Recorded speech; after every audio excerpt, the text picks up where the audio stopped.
Bom, então, em relação ao tema aqui, a questão das drogas, proibicionismo. Na sexta-feira, quando na palestra do ministro Lewandowski, acho que vocês estavam lá, pelo menos os 21. Aí eu fiz questão de mencionar um acórdão dele, referente àquela arguição não, ao incidente, à ação direta de inconstitucionalidade do Estatuto do Desarmamento, especificamente do artigo 21, aquele artigo 21 que vedava a concessão da liberdade provisória em alguns crimes da Lei 10.826, e que é um acordo muito bem fundamentado, né? Eu citei ali o finalzinho da ementa, né? E quando o STF sustenta, ele foi o relator, sobre a necessidade sempre da fundamentação de qualquer decisão que determine a medida cautelar da prisão, ou que mantenha a prisão, ou que converta a prisão em flagrante em prisão preventiva, que são essas questões hoje mais discutidas ainda, né, depois da alteração do processo penal, naquele título inteiro sobre a prisão e as medidas cautelares, e reestruturando aí as medidas cautelares no processo penal. É porque sempre há leis que vedam a liberdade provisória, a partir da lei dos crimes hediondos, lá no artigo 2º, que vedava, né, porque aquela parte já foi excluída, né, tanto o regime integralmente fechado foi declarado inconstitucional, quanto também a vedação automática da liberdade provisória. Mas sempre as leis vêm se repetindo nesse sentido, como a lei do Estatuto do Desarmamento, que é a Lei 10.826, naquele artigo 21, que só diz isso. São insuscetíveis de liberdade provisória os crimes tais e tais desta lei, pronto. E aí o juiz não precisa dizer, fundamentar e justificar a razão de manter aquela prisão, que constitui uma violação ao devido processo legal, os princípios constitucionais que o ministro Ricardo Lewandowski apresenta naquele acórdão, né? É porque na lei de entorpecentes também, lá no artigo 33, no parágrafo 4 também se exclui a liberdade provisória nos crimes. E a fundamentação para conceder, e o STF também já tem reconhecido, que da mesma forma como declarou a inconstitucionalidade do artigo 21, também tem reconhecido aí que é preciso fundamentar sempre. É uma necessidade constitucional que o juiz deve e tem a obrigação de cumprir, né? Mas são questões aí que vão sempre aparecendo, né? Na quinta-feira, na minha Câmara, que é a 5ª Câmara Criminal, eu julguei ainda um habeas corpus. Eu não recebo mais distribuição da Câmara, mas continuo indo lá, fazendo as sessões e presidindo, ainda que tinha habeas corpus. É um habeas corpus que o juiz indefere a liberdade provisória, converte a prisão em flagrante em preventiva, num crime do artigo 33, e condena, não estabelece, não faz a redução determinada no parágrafo 4º do 33, que prevê a possibilidade da redução. O parágrafo 4º também proíbe a conversão da pena privativa em penas restritivas, o que também é uma vedação automática, uma vedação ex lege, uma vedação que não pode subsistir diante de todos os princípios constitucionais vinculados ao devido processo legal. Mas essa sentença, ela e eu estou falando isso aqui, não é crítica nem ao juiz, é apenas uma análise sobre o modo como as sentenças, em algumas situações, vão sendo produzidas, né, sem uma fundamentação precisa, adequada constitucionalmente. E essa sentença, além de não estabelecer a redução, ainda nega o recurso em liberdade e ainda cita o artigo 594 do CPP. Isso é uma sentença do ano passado. O artigo 594 foi revogado já há anos, então, em 2007, se não me engano. Então, são assim, situações que ainda persistem, né? É porque a sentença cita um acórdão antigo, um acórdão antes da revogação do 594. Então, são situações assim que acontecem. E por que acontece isso, né? Por que se profere uma sentença absolutamente desligada, né, da própria normatividade processual?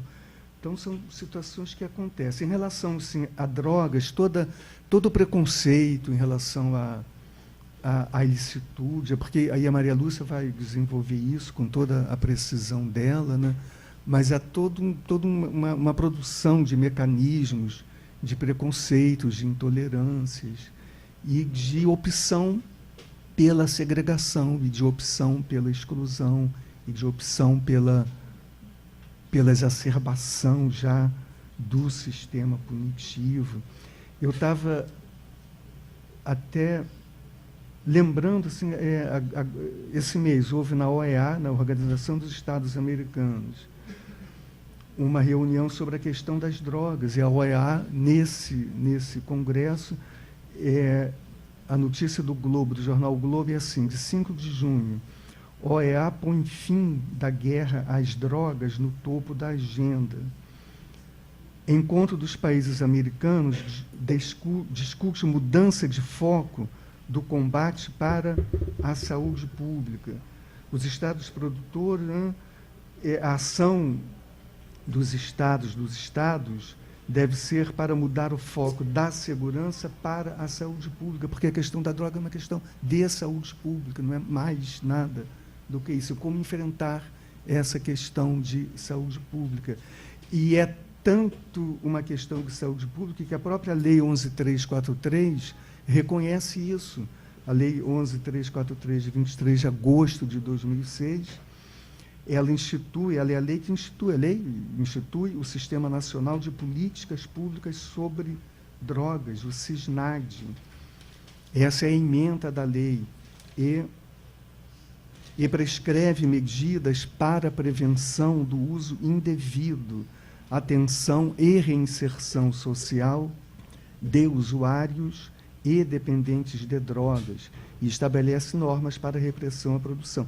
E na parte inicial, no título 1 da lei, o título 1 da lei ele apresenta uma série de princípios que devem ser obedecidos e seguidos pelos estados.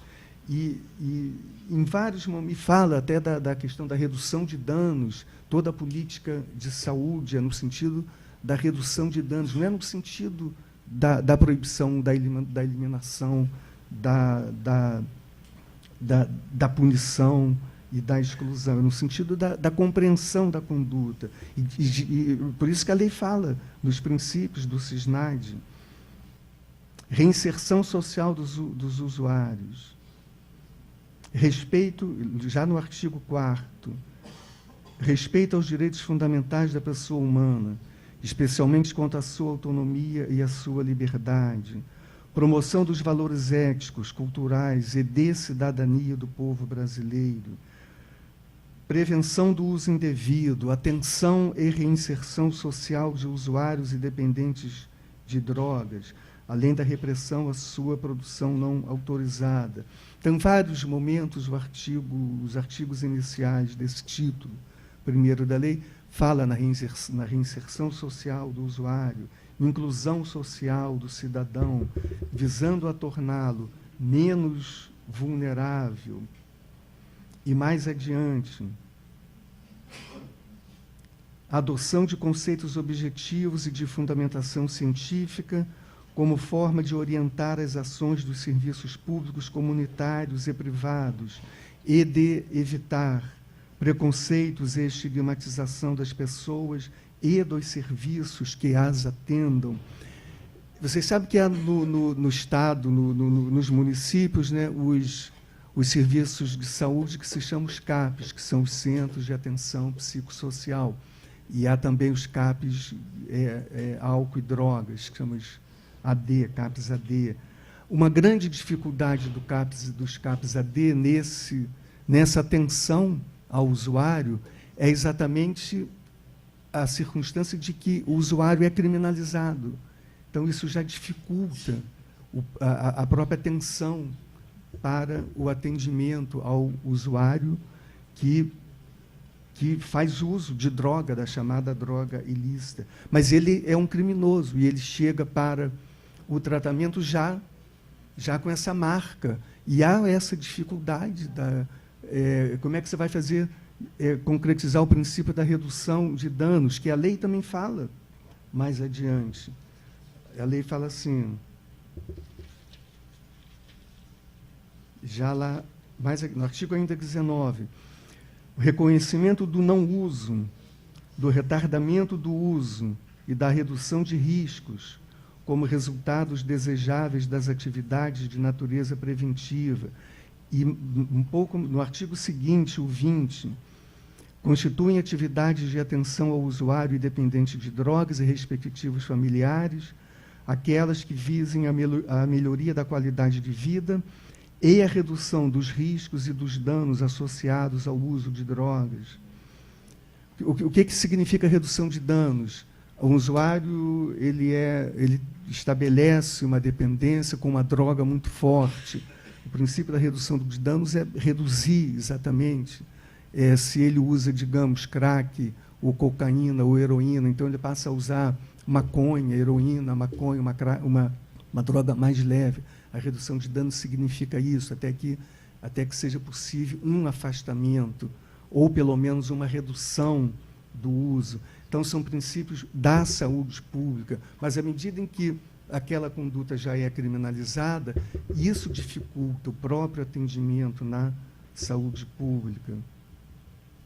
Então, são questões assim que dificultam então aí essa prática, o próprio princípio da lei. A lei aí ela é contraditória entre os seus objetivos e depois a própria punição que ela vai estabelecer. E agora um projeto já aumentando ainda mais as penas do artigo 33.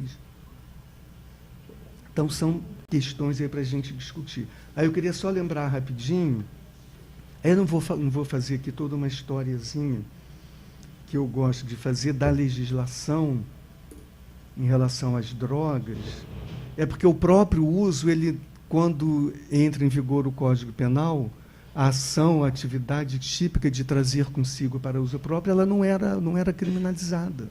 A criminalização era apenas do tráfico, do comércio, que era o artigo 281 antigo do Código Penal. Essa ação de trazer consigo para uso próprio só vem a ser criminalizada em 68. Curiosamente, em 68, em dezembro de 68, com um decreto, o decreto 385, de 26 de dezembro de 68, que inclui um outro parágrafo, ao artigo 281, o antigo artigo 281 do Código Penal, e aí passa também a criminalizar a conduta dizendo, incorre nas mesmas penas aquele que traz consigo para uso próprio. Aqueles verbos todos do antigo artigo 281, que traz consigo, que guarda, que transporta substância entorpecente para uso próprio. E com a mesma pena do tráfico, e aí a conduta do usuário passa a ser criminalizada. Depois vem a lei de 76, a lei 6368, que pelo menos estabelece uma diferenciação na combinação da pena, com os artigos 12 e 16, o artigo 16 do usuário, que passa a ter uma pena menor de detenção, mas ainda criminalizado, né? E depois a lei atual, a lei 11.343, que faz esse aumento maior da pena, mas continua criminalizando a ação do usuário, que lá no artigo 28, embora sem a pena privativa de liberdade. E a criminalização dessa conduta do usuário constitui um exemplo muito didático sobre como a criminalização de uma conduta que se pretende afastar em nada contribui para este fim. Porque, em 68, o uso de drogas era muito pouco. A maconha, em 68, era uma droga escondida. Cocaína nem se falava, não existia cocaína em 68. E a maconha era uma droga muito escondida. Em poucos anos depois da criminalização, a própria maconha se tornou uma droga popular. A maconha já há muito tempo é uma droga aí que anda por aí, passa por aí. Quem quiser comprar sabe onde vai comprar, onde vai arranjar. Cada vez a produção aumenta cada vez mais. Aí vem toda uma questão do grande capital, que Maria Lúcia vai mencionar. Então, é uma criminalização que é absolutamente ineficaz, até pelo contrário, né? Aumentou muito mais aí a própria distribuição, o próprio consumo depois da criminalização. E marcando isso, não é por coincidência que a criminalização do usuário vem ocorrer em dezembro de 68, com esse decreto 385, logo depois, dias depois da promulgação do ato institucional número 5. O AI-5 ele é de 13 de dezembro de 68. O AI-5 foi o ato dos militares que instaurou de forma absoluta e radical o terrorismo, a ditadura no Brasil, né?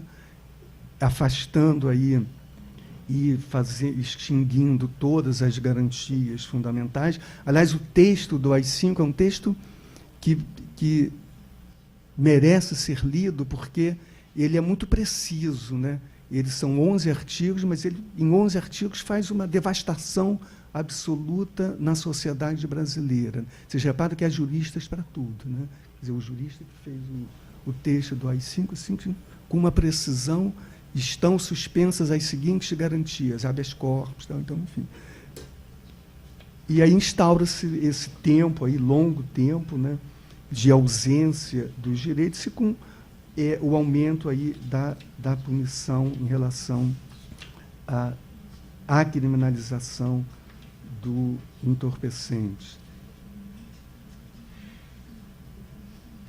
Eu ia ler mais algumas coisas aqui, mas aí deixa para depois, porque de passar aqui para a Maria Lúcia falar